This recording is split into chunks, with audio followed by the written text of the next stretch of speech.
excrement. That's what a senior American official called the Prime Minister of Israel, BB Netanyahu.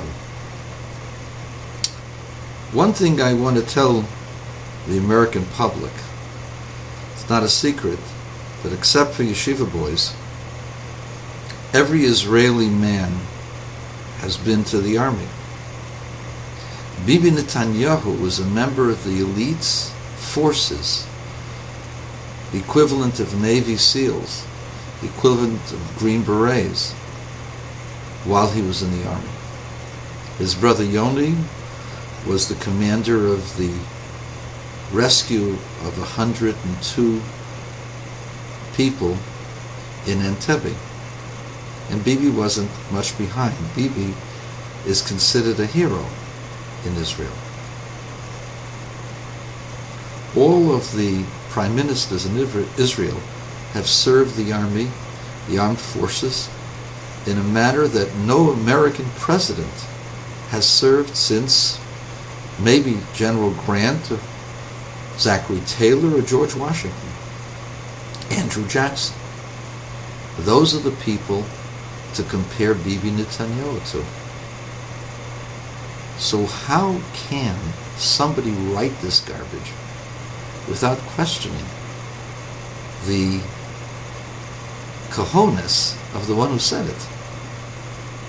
The answer is a liberal can say whatever he wants. Liberals don't have to back up what they say. Accusations are the same as proof as far as they're concerned. What is cojones, that which is associated with making testosterone? What makes for a Jew to have cojones? The answer to a liberal is to give in to the pressures of an American president who doesn't really care whether Israel will survive or not.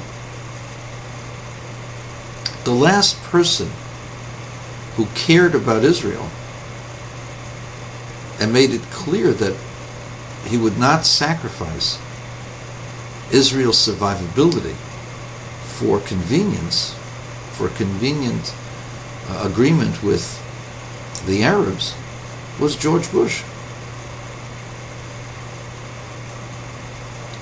He might have been the only one in all of the 46 or so years, 47 years, since the Six-Day War.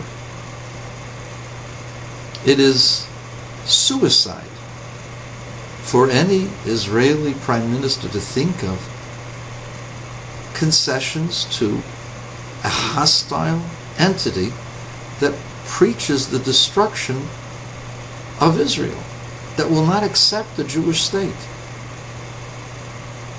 Any kind of territorial compromise, even with Abbas, is dangerous to Israel. That's not courageous, that's suicidal. So why doesn't he have cojones? Because he hasn't attacked Iran. Has the president attacked Iran?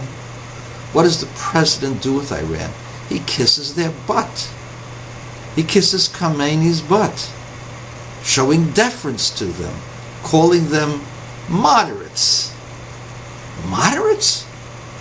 People who who pay for international terror are moderates because you have a worse group of people called ISIS? You can take care of ISIS within 24 hours, Mr. President, but you don't have the cojones to do that. Oh, I've promised that we won't have American boots on the ground. Sure, and you're willing to allow them to murder and behead tens, if not hundreds of thousands of people and enslave millions of people? That's what your liberal agenda believes in? You'd rather allow illegals to come into this country. You know why? Not because of humanitarian considerations, but because there'll be Democratic votes. You've got no principles behind you. You're talking about chicken excrement, feces? You never spent a day in the army. You don't know what it's like to face an enemy. BB Netanyahu does. And every time he's got to talk to you, he's got to be courageous. Because he is so frustrated with you, much more frustrated with you than you are with him. Because in your heart of hearts, you know that BB's right. He can't accept what you have to say. Because if the minute he does, it's suicide.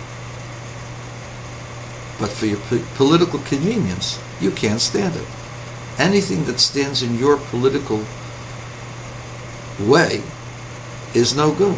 That's the definition of chicken excrement, is something that stands in your way.